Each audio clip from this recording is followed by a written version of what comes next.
Hi guys, my name is Enioluwa Odunjo. My friends call me Eni D, and you're welcome to Living Above Waters. Thank you guys for the comments, the feedback, the likes, the shares. These things are really encouraging, so please keep them coming. God bless you. It's a new year, and a lot of us have made resolutions of things we wanted to do in this 2017, things we wanted to start doing, things we wanted to stop doing, things we wanted to start to drop. You get, and we're already fogged out already. We're like, can I still meet up to these things? Now we're worse than what we even ended 2016. So in this episode, I'm going to be talking about things you must and you must not do in 2017. So I'm going to be starting with 4 tips of things you must not do in 2017. So without further ado, let's get to it. So the first thing you have to stop in 2017 is stop engaging in meaningless conversations. And when I mean meaningless conversations, I mean those conversations where one person enters with his own perspective, the other enters with his own perspective, they come, they argue, and they both go with the same perspectives they came in with. A waste of time. An example of this kind of conversation is when someone says, I have watched more movies than you, I have hustled more than you, like that's something to be proud of. Or he says, see, Ronaldo is better than Messi.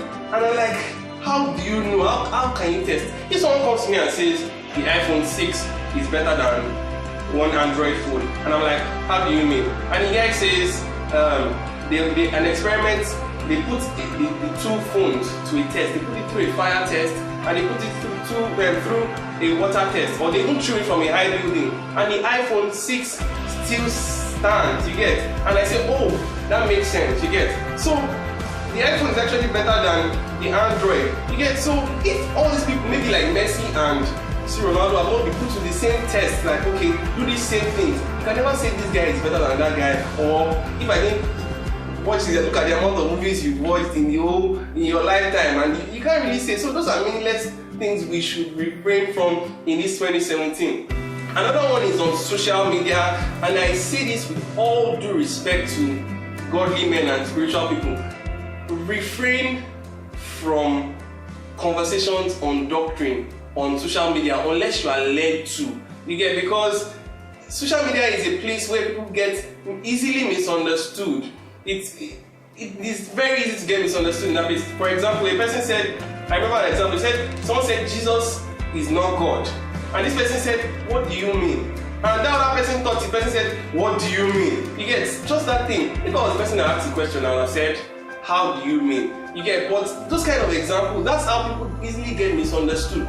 If I want to talk to someone on doctrine or something that the person is making a mistake, I'd rather call him or ask for a meeting, you get, but social media is one of the wrongest places to really argue doctrine. I make the mistake sometimes, and it takes a lot of my time, so we need to stop doing that. Still on social media, there's this new thread or new trend that is really going around when people call it the trailer jam. When someone just tweets something, and another person from nowhere just comes and just abuses the person and just yabs him. You get, all in hopes that maybe a comedy social channel that has a lot of followers will make a meme out of it, and then they start putting it all around. So I'm like, that is really wrong, because how do people feel comfortable in just a random person just come and just abuse the person from nowhere? How do you feel? The funny part is when you check these people's Instagram or Twitter profiles, the first thing you will see is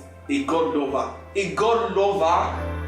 The Bible says, be an example in words and in deeds. In James, Bible also says, as a believer, use one word to praise the Lord and the other to abuse someone who was made in the image of God.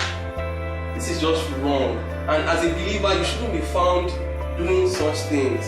The second thing you must not do in 2017 is you must not go out without looking your best. Even if it's traveling, or if it's as small as going to the next door, try your best to always look your best, because you don't know who you will meet. Has it ever happened to you that the time you just say you just want to go and buy a snack, maybe at the junction of your house, and that's the day you saw your secondary school mate, your church member, your celebrity crush. You saw first the bad guy. That's the day you see every single person you do not want to see in the state. Yeah. So I found a fix to that, and the simple fix is dress well always. Since I started living above waters, sometimes I'm just walked up to and some people like, oh, you living above waters guy. And I look at myself, wow, okay, hope I look good. And I look good and I'm happy. It helps my self-esteem. There's nothing as good as looking good. Wow, put me on that. There's nothing as good as looking good. The third thing you need to stop doing in 2017 is you must stop complaining about your spiritual life. There is a good thing about complaining about your spiritual life, and that is the fact that you are complaining about your spiritual life. Some people don't even complain again, some people have just left it. And you get, there's sometimes, look, I give this example. There's sometimes someone might kill someone and is broken. But there are people that kill people without even thinking about it twice. So the fact that you still feel you need to work on your spiritual life is actually the beginning of the work of getting better at your spiritual life. And that's the truth, because that's the beginning of the revival you seek. So the best thing to do is create a structure for your spiritual life. And every day you should wake up, my spiritual life is down, I feel down today, I'm not hot, I'm cold. You get, create a structure for your spiritual life. And when I mean this, I mean create a time for prayer, create a time for study, surround yourself with materials, with books, with messages. You have to create a structure. One mistake that Christians will make is that we look for how to insert God in our day. We say, oh, we have to go from this place to this place. Let me look for how to insert God into this part of my day. Whereas we are meant to insert our whole day around God. So it's not that we are looking for time to fit in. We are looking for our whole day to be fixed around God. That is how it should be. So create some time, get a devotional, start with a devotional, just do something that would consciously help your spiritual life, and also put yourself in positions that you are forced to work on your spiritual life, work on your relationship with God. Like for example, living above waters is one for me. I know I have to always come and give out good content, sound doctrinal content. You get, so I have to keep myself at my toes. You get, I have to be on my toes, because I have to always go all the way to study my Bible, to read, so I can come and give good content to you. So put yourself in a position like that. Join a service unit. So you know you have to keep on running after God.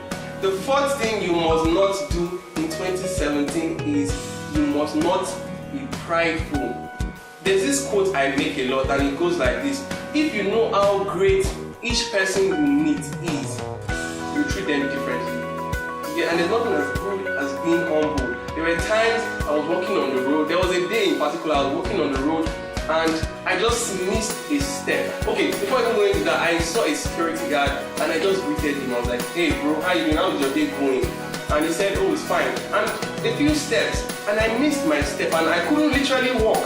And this guy I greeted a while back just walked up to me and helped me back on my feet. I was fine for the next few minutes, but if I didn't even just ask to know how he was doing, if my doctor isn't okay and my doctor just been on the ground for a long while, you get, be humble. You are really nothing. That's the truth, because everything you have was given unto you. So please be humble. Be humble. Thank you for watching this video. Kindly like the video if you actually like the video, and subscribe to the channel. Drop some comments on things that you feel can help anyone in this 2017, and God bless you. Keep living above water.